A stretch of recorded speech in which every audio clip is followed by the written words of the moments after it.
Vse te tri stvari bi zelo morale zelo skrbeti. Zelo skrbeti, kajti erozija temeljnih vrednot, ekonomsko uničenje nekega avtonomnega segmenta realne hrbtenice slovenske družbe, ker je neka situacija, ker volitve ne bo nič pomagali. Tudi sprejemanje nekih novih zakonov ne bo nič pomagali. Pomagal bo samo nek dolgotrajnejši proces, za katerega po običajno v 4-letnih mandatih in takšni dinamiki in delitvi oblasti pa se svojiti enostavno ni časa. Vsaka naslednja vlada, katerakoli pač bo, se bo takoj soočila z temeljnim problemom, to pa je vprašanje sredstev za to, da kateri družbeni podsistemi sploh funkcionirajo naprej. Ker bo dosežen prag zunanjega zadolževanja.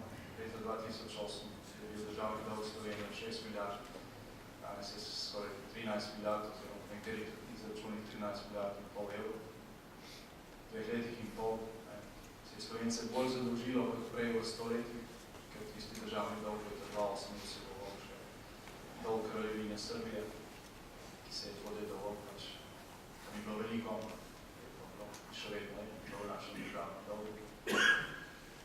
In prihajamo do praga, preko katerega ne bo šlo, nad katerim so se številne evropske države, kar slišimo, ampak so bile tam že prej so bila sprejeta nova pravila igre v Evropski uniji, so bila predvsem tam prej se je začel vzpostavljati sistem sankcij, ki bo v prihodnje bistveno bolj deloval, kot je v tem.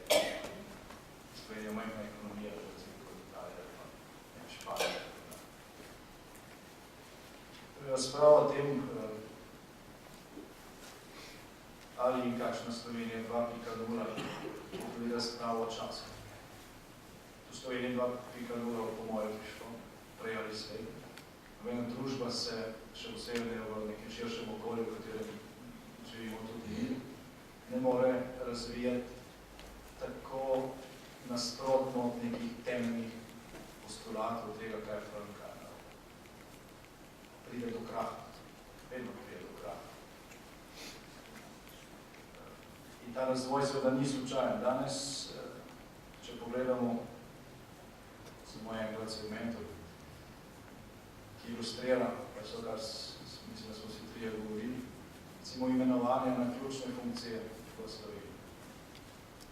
Celiko drugega sodišča, generalno državno tožilstvo, da je ustavno sodišče, to za urednike na televiziji. Pogledaš biografijo teh ljudi, ima ta biografija eno značilnost. Bodisi, da so nasprotovali demokratizaciji. Prišli človekove pravice in pač imajo neke grehe, da kateri se jih lahko drži. Bodisi so nasprotovali slovensko osamosvojitev. Neposredno. Neposredno. Javno. Preberite časopise iz leta 1990, 1991.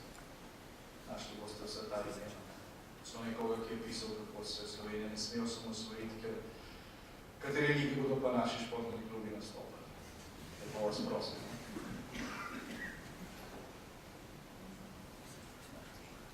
Vse to se ne dogaja slučajno.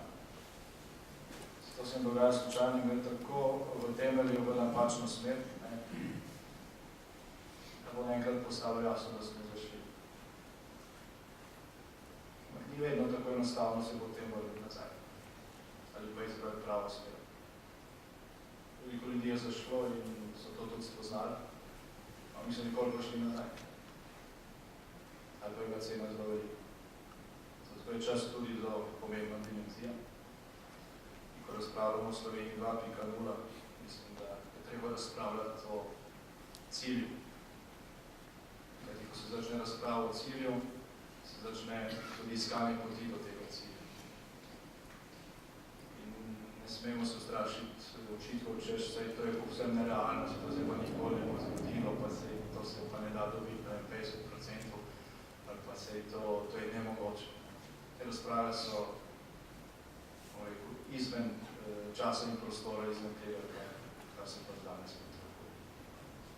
Tudi nikoli se ne prije do cilja na način, kot je bil načrtovan, ali pa na način, kot je bil zaželen, ali pa na način, kot se je temu mislil. Spomnite se tisti, ki ste v mojih letah pa starejši in bili kar precej istih barv las, pa isto količino lastnih glav. Tukaj v dvorani teh razprav pred 25 leti. Mnoge stvari so se zgodile povsem drugače, kot se je takrat želelo ali pa razpravljalo ali pa sanjalo. Ampak se je zgodilo. To veliko stvari prej, si je sploh kdo predstavljal. Tudi v prihodnosti ne bo nič drugače. To ni tako pomembno.